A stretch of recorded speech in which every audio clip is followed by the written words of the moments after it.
Official record का बात बता रहा हूं अध्यक्ष महोदय। आप काहे को उछल रहे हो? मैं अपने से थोड़ी बोल रहा हूं, जो हकीकत बात को बता रहा हूं। आप आराम से बैठ के सुनिए। आपके दल को और आपको सबको बोलने का मौका मिलेगा। माननीय मंत्री जी,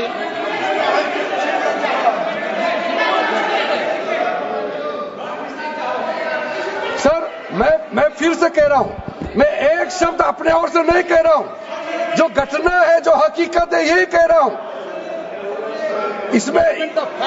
इनको इसमें इतना उछालने का, उत्तेजित होने का कोई मतलब ही नहीं है सर।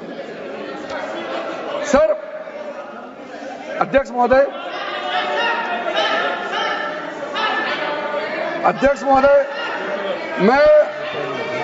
मैं आपके माध्यम से सदन को कहना चाहता हूं कि जो संवैधानिक बात उठा करके लोगों को गुमराह करने का जो प्रयास किया जा रहा है, उसको भी देश के सामने में सही बात रखना बहुत ही जरूरी है।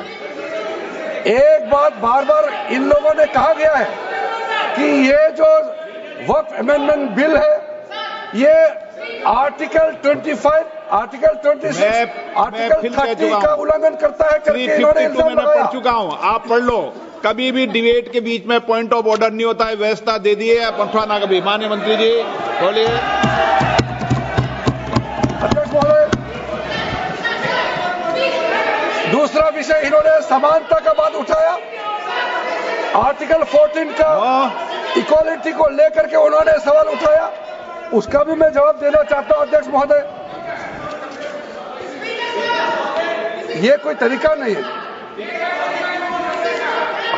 माननीय अध्यक्ष की व्यवस्था अंतिम व्यवस्था होती है। बोलिए मंत्री जी, आप बोलते जाओ। अध्यक्ष महोदय, क्योंकि मेरा कान खुला हुआ है तो ये डिस्टर्ब हो रहा है मुझे। मैं अभी ये पैन की बात करता हूं। अध्यक्ष महोदय, ये वक्फ बोर्ड का जो काम है, ये बेसिकली वक्फ प्रॉपर्टी को जो संभालने वाले मुतावली और जो वक्फ प्रॉपर्टी को व्यवस्था करते हैं, उसको संचालित करने के लिए ये गवर्नेंस का, सुपरविजन का एक प्रावधान है। किसी भी तरीके से वक्फ बोर्ड वक्फ प्रॉपर्टी को मैनेज नहीं करता है। वक्फ बोर्ड वक्फ प्रॉपर्टी मैनेजमेंट में हस्तक्षेप नहीं करता है। आप साफ साफ सुन लीजिए। अगर इसके पास तर्क नहीं है तो इस तरह यहां डिस्टर्ब करके बहस का स्तर को गिराने से कोई फायदा नहीं है सर। ये कोई तरीका नहीं है सर। बोलते जाओ सर। वक्फ बोर्ड का क्रिएट करना, एक जो वाकिफ होता है, जो अपना विलिंगली वक्फ क्रिएट करता है। मैंने व्यवस्था दे दी है। आप जब समय हो तो बोले नो, प्लीज बैठिए। ये तरीका ठीक नहीं है आपका। बैठिए आप। नो, बैठिए। माननीय मंत्री जी, सूची है 2013 की प्रॉपर्टी निकाल बताना सूची मंगा के कहते भी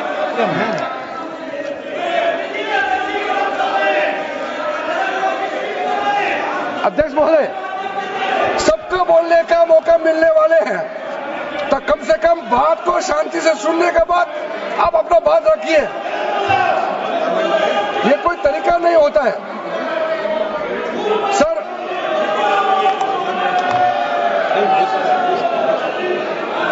अध्यक्ष महोदय, ये जो उन्होंने गुमराह करने का कोशिश किया गया है, ये मैं कुछ केसेस आपको बताना चाहता हूं सर।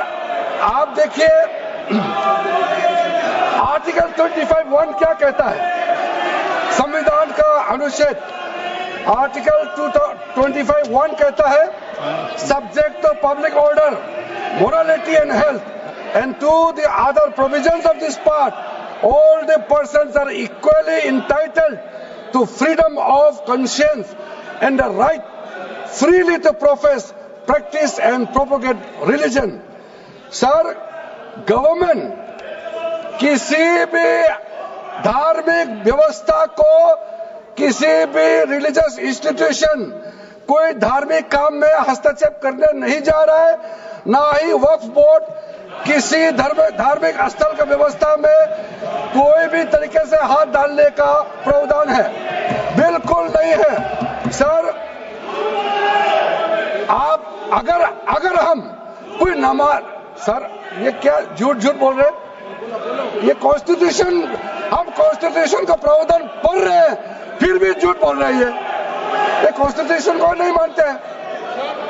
सर, किसी मस्जिद का मैनेजमेंट को हम हस्तक्षेप करने का कोई इसमें प्रावधान नहीं लिया जा रहा है।